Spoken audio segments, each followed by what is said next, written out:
Jerusalem did not sleep the night King Adriel took the throne. Torches burned bright along the palace walls, casting long, dancing shadows. The guards doubled their watch, their faces tense, their spears held tight. And whispers, like ghosts, moved through the city streets faster than any soldier could march. Because Adriel was never supposed to be king. His older brother was the chosen one. He was stronger, a warrior loved by the army. He was favored by the priests, a man who seemed to walk with the approval of the heavens. But power in these ancient kingdoms, these sprawling, intricate webs of ambition, was rarely decided by strength alone. More often, it was decided in the quiet of private chambers, behind doors bolted from the inside. It was sealed inside secrets that no scroll would ever dare to record.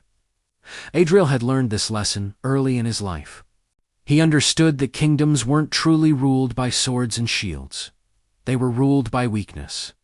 And nothing, absolutely nothing, revealed a person's weakness faster than their own desire. So when Adriel finally sat on that throne, he made sure to surround himself with 3 specific types of people. First, the prophets. He needed them to control the narrative of divine legitimacy, to make his rule seem like the will of the gods. Second, the generals. He needed them to control the ever-present threat of fear, to command the loyalty of the army through force and discipline. And third, the companions. These were the most important of all. He needed them to control the most valuable currency in the entire kingdom: secrets. Among these companions was a woman named Mara. On the surface, she was nobody of consequence. She was not royal. She held no noble title. She wasn't important, at least not on paper. But Mara possessed a skill far more valuable than any lineage.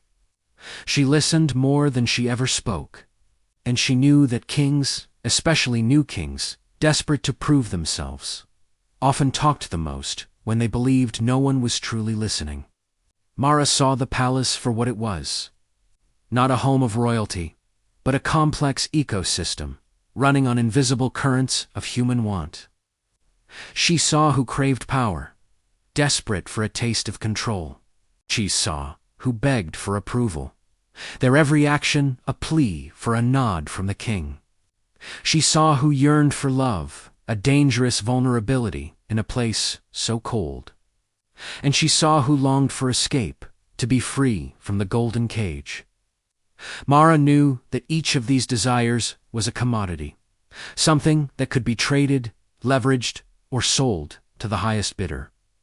The priests, robed in white, preached holiness and piety by day. But by night, cloaked in shadow, they negotiated for influence, trading blessings for political favors. The generals would pledge their undying loyalty in the public square, their voices booming with conviction. But in private, they were already positioning their own families, maneuvering their sons and nephews for a future claim to power. And the king, King Adriel, sitting at the center of this web, believed he controlled them all. He saw their desires and thought he was the master puppeteer, pulling every string. Then came the scandal, the spark that threatened to burn the entire kingdom to the ground. It started with a noble commander, a respected man, who stood before the court and accused the king of taking something that was not his. Not land, not gold. He accused the king of stealing loyalty. Through intimacy and influence with the commander's own wife. The accusation spread like fire through the city, not because it shocked anyone, but because it confirmed what so many had already suspected. In the high courts of ancient kingdoms, relationships were never just relationships. They were alliances. They were leverage. They were insurance policies against a fall from grace. Or, sometimes, they were weapons, sharpened and aimed at the heart of an enemy. The prophet Nathaniel, a man who feared no king, had once warned Adriel directly. "Power does not corrupt men," he had said, his voice low and steady. "It reveals them." But Adriel, drunk on his newfound authority, believed he was different. he was chosen, was protected by a divine mandate. He was above consequences. It's a common delusion among kings. History shows us very few were ever correct. Soon after, a severe drought struck the kingdom. The fields turned to dust, and the rivers ran low. The common people whispered that it was a judgment from the heavens. When the army suffered a stunning defeat in a border skirmish, the generals were quick to blame divine anger, deflecting from their own strategic failures. When the nobles began to lose their influence at court, they blamed the spreading stain of the king's scandal. Because in ancient times, leaders were not just political figures. They were seen as moral symbols, living representations of the nation's health. Though when a king began to fall, the people believed the entire nation would fall with him.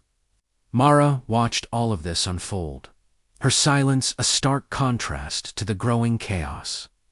She understood something the king, in his arrogance, did not. Desire was never just a personal matter. In a palace, desire was always political.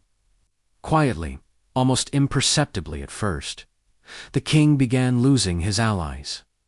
It wasn't a loud, dramatic rebellion with clashing swords. It was a slow, creeping isolation. It was the chilling distance in a once warm greeting. It was the profound silence that answered his questions. It was the doors of powerful men that no longer opened when he approached. Then, one evening, the prophet Nathanael spoke again, this time publicly, to the entire assembled court. He didn't name the king.